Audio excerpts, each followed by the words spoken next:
I think it's time to clean up my act and make my own soap. Here's John with another sustainable living video. Welcome to Home and Garden for Mere Mortals. I'm John from Nailed It, and today I'm going to be showing you how to make this. A giant cookies and cream chocolate bar. No, you don't want to eat this. It's actually soap, homemade soap. And I don't know much about making homemade soap, so I'm going to bring in another DIYer to show us how. Well, hi folks, my name is Gary, and I'm going to show you how I make soap. I got to put my high school chemistry to use finally after 55 years, so I decided, why not now? And you know how they say, if you want to meet girls, get a dog?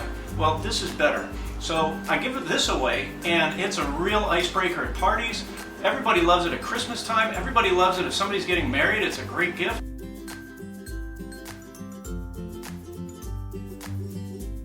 A blender, 2 thermometers, also known as candy thermometers, a scale that's accurate to tenths of an ounce, and 2 buckets, a 3-gallon bucket and a 5-gallon bucket.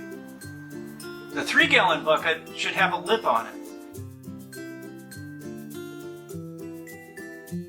For materials, we'll need extra virgin olive oil, fragrance oil, in our case we're using eucalyptus, 100% crystallized lye.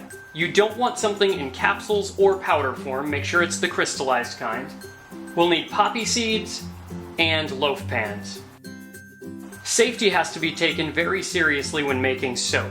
Lye is something that could burn your skin, so you'll want to make sure that you have a face shield, rubber gloves, and vinegar on hand in case you accidentally touch the lye.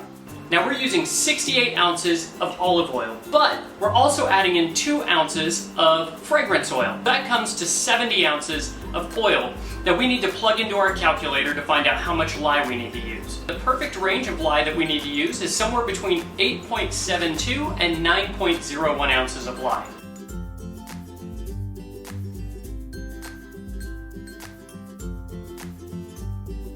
Our next step here is this is where we're going to do the lye. You can see that I'm wearing my face shield because I got to protect my face. So this is what I'm going to do. We're going to open this up very carefully, and we're just going to be very deliberate and very careful, and we're going to pour this out to about 8.8.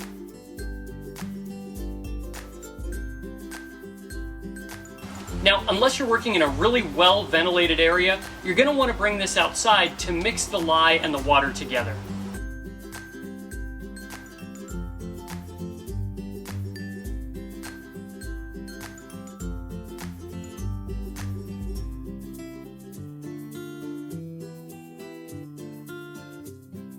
Okay, now the next step we have here is just combining our oils. In this case it's very simple. We're using olive oil and we're using eucalyptus oil. We're going to put it in a pan and we're going to raise it to about 120 degrees.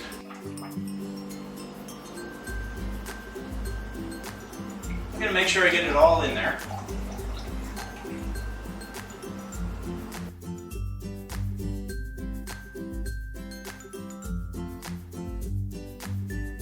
At this point, you'll want to use your thermometer to make sure that the oil gets up to 120 degrees. Our next step is going to be pouring the oil into our large bucket. Now, I'm also going to be putting in some poppy seeds. We use this for exfoliating purposes in the soap. Okay, we're taking the temperature of the lye right here, and what we can see is that this is about 155 degrees right now. Safety first. That's about as hot as it's going to get here. What we want to do is let this cool down for about another 20 to 30 degrees.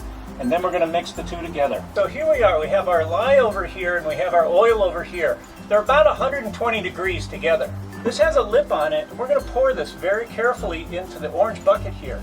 And the reason for the high orange bucket here is to make sure that splashes are going to be at a minimum.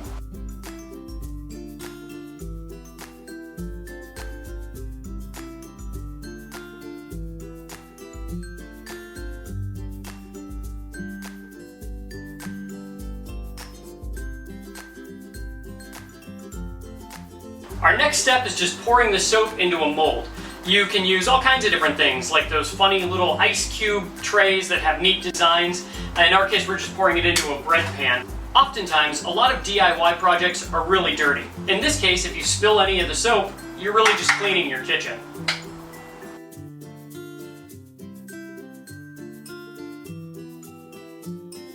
So our next step is just letting these dry. How long does that normally take? It takes about 2 weeks for it to properly cure. Wait, 2 weeks? 2 weeks? Weeks, yeah. Did you mean hours? No, 2 weeks. 2 weeks. All right. Yeah. I guess that means we just have to sit here and wait. Yeah.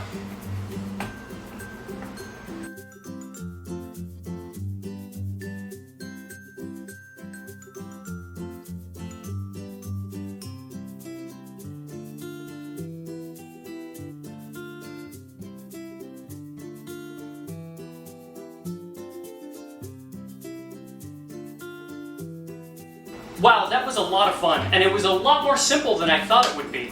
Gary, do you have any advice for anybody watching at home who might want to take on this project in the future? Yeah, sure. There's a couple of things to point out at this point. It's after about 2 days when the soap is still kind of hard, but it's still a little bit soft. You can cut it up, and all you need to do is use a simple knife.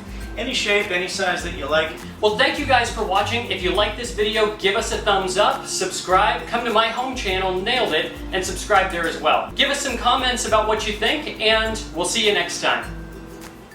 I'm John from Nailed It, and today we're going to be making a solar-powered cell phone charger. I know, I can hear what you're asking. Hey John, why would I need a solar cell phone charger? I could just plug my cell phone into the wall at home. We've all been there. Out camping.